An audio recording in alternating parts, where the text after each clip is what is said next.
Centro Clínico y de Investigación SICOR. Soluciones integrales en riesgo cardiovascular. Hola, soy Carlos José Jaramillo Gómez, internista cardiólogo, coordinador académico de SICOR.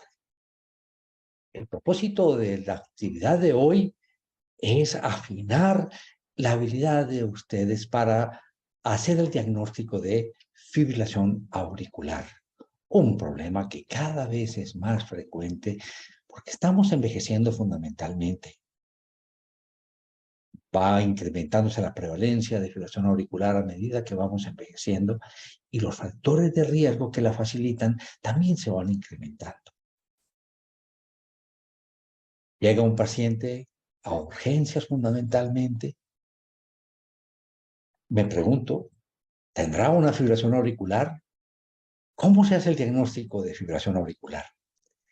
Sigue siendo fundamentalmente clínico.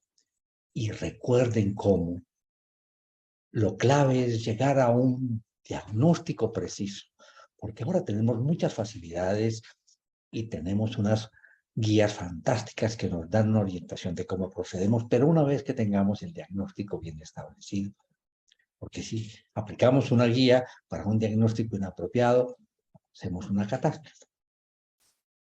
¿Cómo se llega al diagnóstico de fibrilación auricular?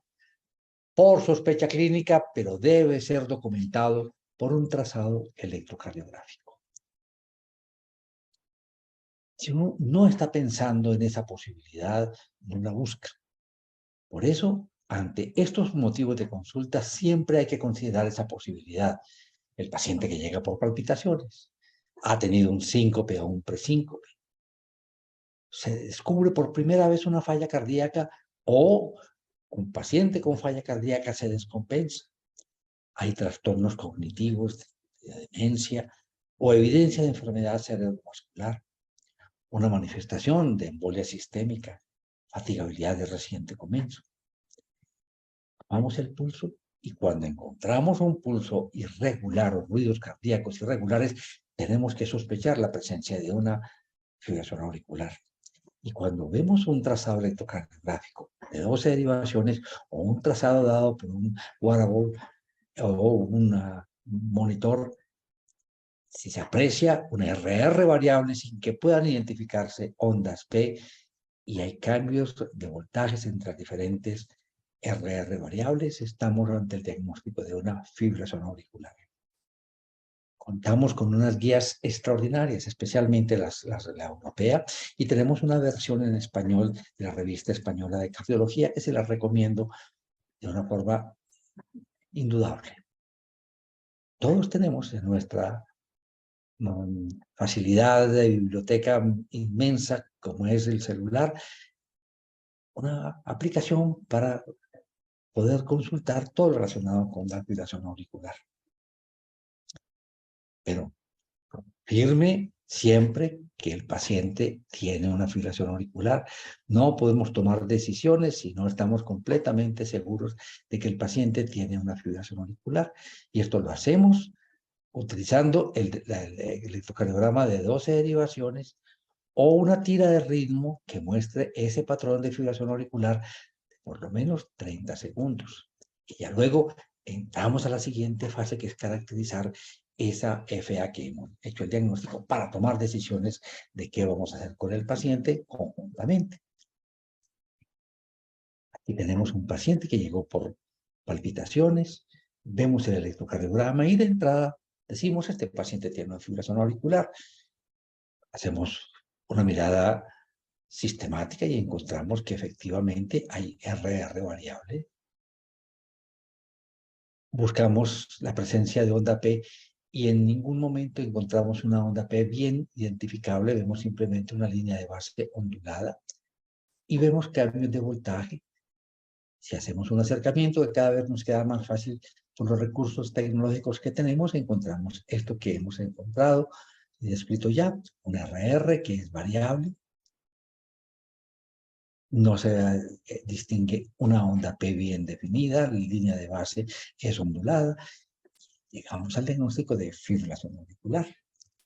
Ya no es tan solo el electrocardiograma, el que nos permite hacer diagnósticos. Cada vez tenemos más recursos, entre ellos el recurso de los relojes inteligentes. Este es un paciente que sintió palpitaciones y pudo registrar en su reloj 30 segundos y trajo este trazado a urgencias, donde perfectamente pudimos identificar que ese paciente tenía un trazado con un RR que era completamente variable, diferentes voltajes, y no se alcanzaba a observar onda P.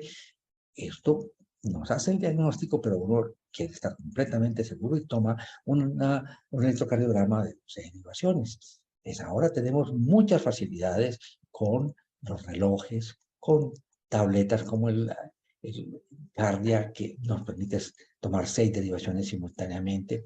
Pero bueno, sospechamos una fibrilación auricular cuando empezamos a tomar la presión arterial y encontramos que los golpeteos que uno está oyendo, los sonidos de Korokov son irregulares, toca el pulso y es irregular, el uso del celular de fotopletismografía, donde se muestran las ondas fotopletismográficas irregulares, los relojes, las bandas, la disposición de un holter, la disposición de un parche para tener un monitoreo durante 7 días o por un tiempo muy prolongado con dispositivos subcutáneos. Entonces, todos estos recursos nos permiten ahora ampliar la posibilidad de diagnosticar la fibrilación auricular. Cuando el paciente tiene un marcapasos y se le interroga el marcapasos, allí podemos saber cómo ha sido el ritmo cardíaco durante el tiempo que estamos evaluando. Hemos compartido este flujograma ante cómo enfrentar a un paciente con taquicardia de complejos estrechos que llega a urgencias, está hemodinámicamente estable. Porque si está inestable, buscamos la causa. Si es por deshidratación, lo hidratamos. Y si no, si es por la misma arritmia, hipotensión, hacemos la conversión eléctrica inmediatamente y procedemos entonces a mirar cómo es el RR. Si lo encontramos constante, pues seguimos esta parte del flujograma. Si lo encontramos irregular, RR variable, nos vamos para esta parte del flujograma. Y aquí encontramos entonces ante esta un RR variable. Buscamos la presencia de ondas P. Si no encontramos ondas P, el RR variable, la línea de base ondulada, hacemos el diagnóstico de fibrilación auricular. Si hay RR variable y hay ondas P visibles, y estas son de diferente morfología, hacemos el diagnóstico de taquicardia auricular multifocal. La posibilidad de que de base tengamos un ritmo sinusal y que el paciente tenga presencia de ectopias supraventriculares que harían el RR variable. Tenemos que considerar también un RR variable en pacientes que tienen un flóter atrial o una taquicardia atrial con bloqueos variables. Bueno, vamos a hacer un ejercicio. Les voy a proponer 4 electrocardiogramas, todos de pacientes que consultaron por palpitaciones. Al examen físico se les encontró pulso irregular y a la auscultación cardíaca ruidos cardíacos irregulares. Por favor, mire cada uno de los trazados y defina si tiene o no una fibrilación auricular. Empezamos. El número 1, 12 derivaciones, un trazadito de ritmo. Miren cómo es el RR, busquen onda P, miren la línea de base, miren los voltajes.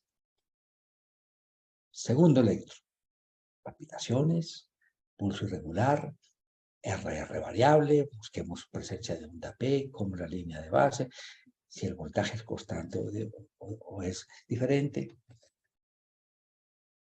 Estas son 6 derivaciones de trazos largos, el RR es variable, de pronto vemos algún patrón, busquemos onda P. ¿Qué podemos afirmar de esto?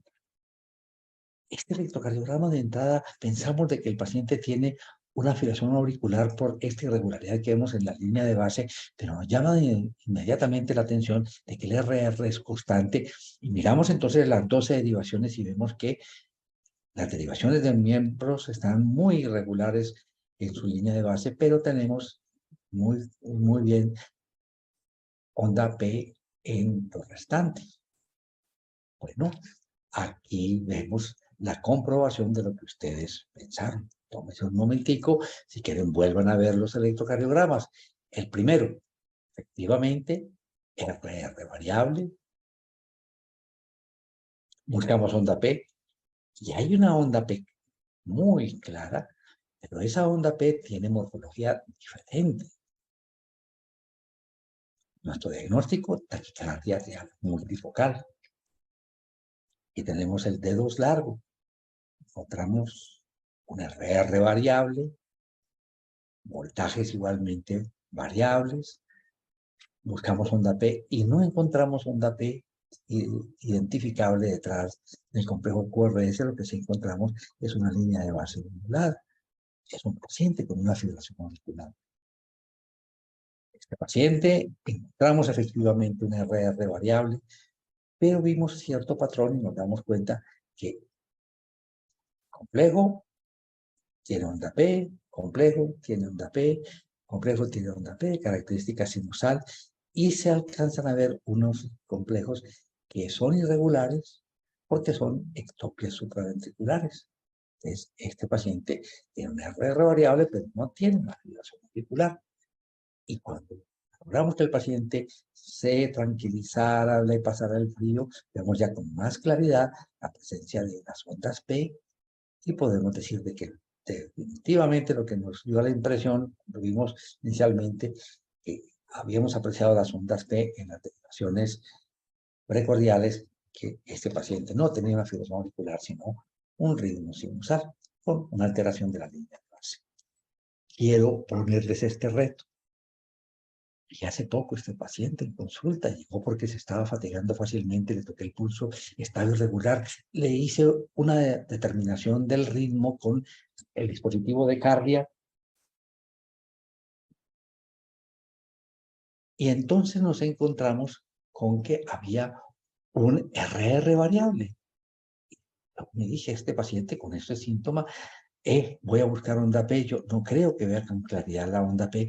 Estaba a punto de darle explicaciones y que íbamos a tener que hacer su anticoagularlo, pero tomé un derivado, una 12 derivaciones, y aquí pude tener respuesta a que este paciente tenía onda P, vean ustedes, bifásica y muy planita, pero la había, y lo que estaba ocurriendo como irregularidades era la presencia de ectopias supraventriculares. Tomé un trazadito más adelante y me encontré que estaba completamente rítmico, casi que sale ese paciente con una fórmula de anticoagulación. Espero que hayan afinado su habilidad para hacer el diagnóstico de fibrilación auricular. Gracias por tener confianza en nosotros y nos vemos próximamente.